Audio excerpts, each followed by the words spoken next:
My parents never wanted me, so they bought me a broken car and hoped I'd crash somewhere and they wouldn't have to see me again. But they ended up losing both their sons this way. My parents always favored my older brother. He got a car for his 18th birthday. It wasn't a new car or anything.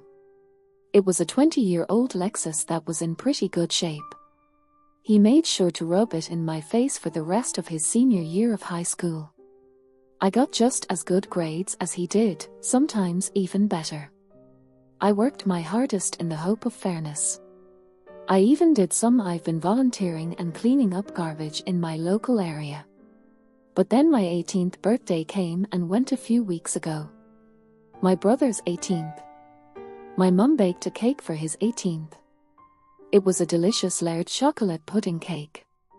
For my 18th, I got a sheet cake from the supermarket. For his party, they got a DJ. For my 18th, it was my dad's old boombox with a couple of mixed CDs. We listened to the whole party through.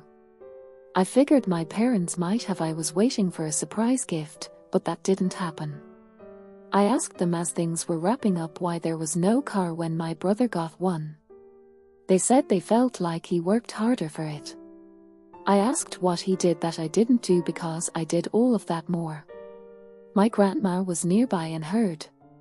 She then asked them why as well. She ended up giving my parents a bit of a telling off, saying she was disappointed in them for showing favoritism. Then she told everyone who was still there that my parents thought it was fine to get their firstborn son a car and a DJ, but not their second. I learned that my parents had tried much harder for my brother's 18th birthday than they had for mine. My uncle was the first to speak up, followed by everyone else who hadn't left yet. I decided to walk away and go to my room to think. I received a few apology calls from relatives and my grandparents. They convinced me to go out with them for the evening, but when I got back, my parents were really angry and told me I had shamed them in front of the whole family. I just walked past them because I didn't want to fight. The next few weeks went by with a silent treatment between us. Then a few days ago, my parents suddenly I was surprised with a white 98 Subaru Legacy that runs great. They practically threw the keys and the title in an envelope at me and said to have fun. I got the car and they are paying for insurance for the next 6 months, like they did for my brother. I know a car isn't really a right, but a privilege, so I feel like I've essentially blackmailed my parents into getting me one. Update 1: 5 months later I needed a car because there was no way for me to get a job without one. I had no personal transportation and lived over 10 miles from the nearest bus stop.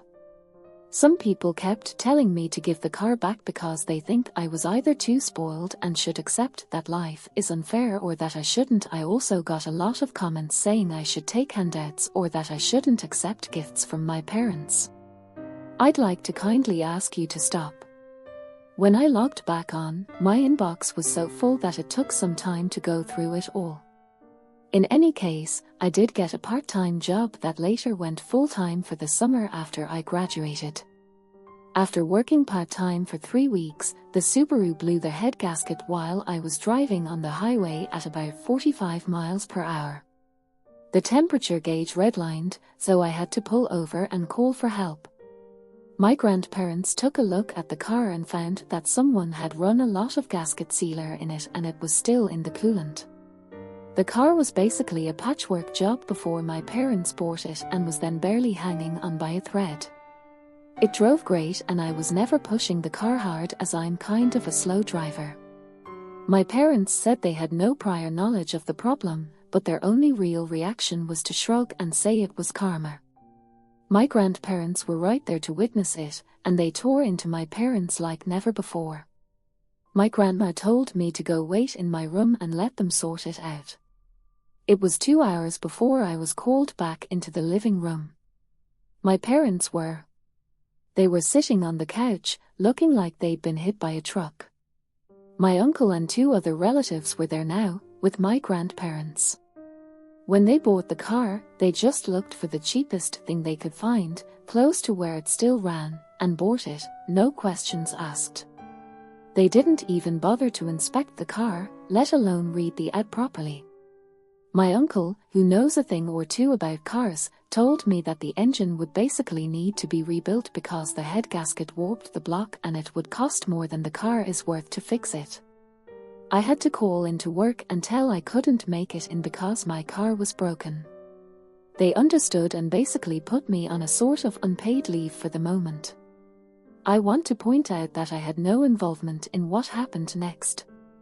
My grandparents just told me to chill for a while and let them and my parents take care of this. A few days later, they came back with a 1999 Honda Civic hatchback with 180,000 miles on it. It was white like my Subaru and drives great. It's not all-wheel drive like the Subaru, but it's great on the road and gets better gas mileage. There was also a list of all recent repairs done to the car, including it had a new radiator, and my uncle checked it over before giving it the go-ahead. I thanked everyone profusely, but my parents weren't happy for me at all. They said very little and just walked away. There wasn't even that vibe they had last time of acting like they were giving a new toy to a brat. They were so disappointed, it was like they'd lost a new toy. The Subaru got resold later for $400, as that was the best we could get for it, with a blown head gasket. That money was put into my savings. That's only one half of what happened though. You see, when I said I did better in school than my brother, I wasn't joking around. My brother got a 30% scholarship after he finished high school, while I got a 50% scholarship. It wasn't at the same college, of course, but at one that was also pretty good. My parents were pretty shocked, to say the least. They just looked unhappy as soon as the shock wore off, and I decided it wouldn't be a good idea to poke the bear by asking them about it. My grandma, however, thought otherwise and went ahead and asked them. She really went for it. First, she asked if my parents were happy for me. They said they were, but it really didn't show in their attitudes. I finally asked them what their problem was and why they disliked me. Their second son was doing really well, even exceeding expectations, and they couldn't be happy about it. Did they want me to fail? Were they hoping I'd fail? I just didn't understand why they were acting like this. My mother looked really upset, and my father couldn't look me in the eyes. They both meekly said. They said they were happy for me and that I should go out there and take the world by storm when I go to college. They even said they'd help pay some of my tuition as well, just like they are for my brother. My grandparents said that they'd better keep their word because there should never have been any favoritism. I'm grateful to my parents for their help. I got a light handshake from my father and a very stiff hug from my mother. It all felt forced. I'm still thankful for the car and the tuition, but my parents just drained the room of emotion. I ended up asking if the grandparents knew. I was curious about what made my parents act this way. I asked if I was an unplanned pregnancy. They replied, "It's time we told you. I was born to parents who wanted a girl and a boy, but I'm the only girl. My brother is a boy. My parents were really hoping to get a girl next time. They had agreed to stop after 2 kids. They never got a girl. My grandma told me that they refused to find out my gender until after I was born. They were convinced I'd be born female and they bought a lot of baby stuff for a girl. But they didn't get a girl," my grandma said. I ended up using all of my brother's hand-me-downs until I was 3 years old because my parents had bought so much girl stuff in advance that they couldn't use it, so I was just a disappointment to them from the time I was born. My grandparents said they know my parents are screwed up, but they've been this way for so long that there's no point in expecting them to change. Since then, my parents haven't spoken to me much about college. In fact, they ignore the subject as much as they can. Thanks to some of the warnings I got from people who messaged me, I'm a bit paranoid. I call the college I've been accepted to I also made sure to tell them that if anyone calls or emails pretending to be me, or if my parents call trying to say I'm not coming, they should call me for a double or even triple check. I doubt my parents would do that sort of thing, especially after everything that's happened. I felt like playing it safe was the better option. I didn't expect my brother to call me out of the blue to talk. He said our grandparents had called and told him everything. He apologized for what happened in his own way and said he hopes that once I'm on my I won't need to come back. He actually admitted to me that when he finishes college, he's going to stay in the state he's in because he likes it there. Our parents really want him to come back when he gets his degree, but it looks like that's not happening. I said I don't blame him and I may do the same. The conversation was a little awkward because we don't speak to each other much anymore. My grandparents and the rest of the family held a surprise party for me over the weekend. It was similar to my brother's 18th birthday party, with a DJ and a big chocolate cake made by my grandma. I couldn't thank them all enough. My parents attended the party, but they were like wallflowers the entire time. They didn't say or do much, they just stayed sitting at a far table in the corner and drank quietly. The look of defeat they had was even greater now. I think the party wasn't just to congratulate me, but also to rub it in my parents' faces that they should have done better. The rest of the family has made their disappointment clear. I guess I've learned a bit of humility along the way. In my personal life, I've been working part-time since high school and I'm trying to save as much as I can before I leave for college. I'm not making much, but I'm trying to do my best. I'm not sure I'm going to be able to leave my job on good terms, though. I'm back to give another update, so thanks for reading. It's been 2 years since I've been away, and I kind of expected I'd be back to post one last time in 2024 because my brother went for a 4-year bachelor's degree, much like I'm currently doing. For those who remember my previous posts, I'm the guy whose parents were criticized by the family for showing favoritism towards my older brother. I later found out that the reason I was treated differently was because my parents had one of their second children to be a girl. My grandma ended up telling me even more later on. After I left for college, before I was born, my parents were convinced I'd be a girl. They bought a bunch of girl stuff without even checking my gender through an ultrasound. About a year ago, my grandma told me my mother had tried to raise me as a girl for the first 6 months of my life. She was putting my parents tried to raise me as a girl, putting me in girls' clothes and calling me by a different name. My grandma showed me old family photos of me with my brother when I was an infant. I was wearing pink, and there was even a visible name tag in some of the photos with the name my parents wanted for me. They wanted a girl, but once word got out, my parents stopped dressing me as a girl.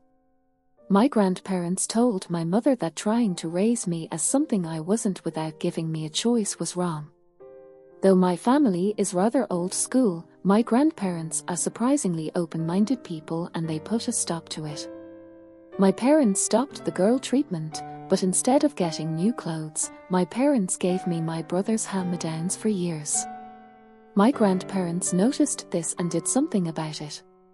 I realized that my grandparents kept my childhood from being far worse than it was. I only found out recently, over the past couple of years. I'm really grateful to them. My mother apparently struggled to call me by my real name for 2 years or so because my parents didn't get the girl they wanted. They refused to connect with me like they did with my brother, the boy they actually wanted. My grandparents heard I wasn't getting anything new like my brother was. They threatened to take me away from my parents and put me in care. They had evidence of the various things I described too. My parents couldn't stand for anything like that to become a public scandal, so they stopped with the hand-me-downs and pretended to love me.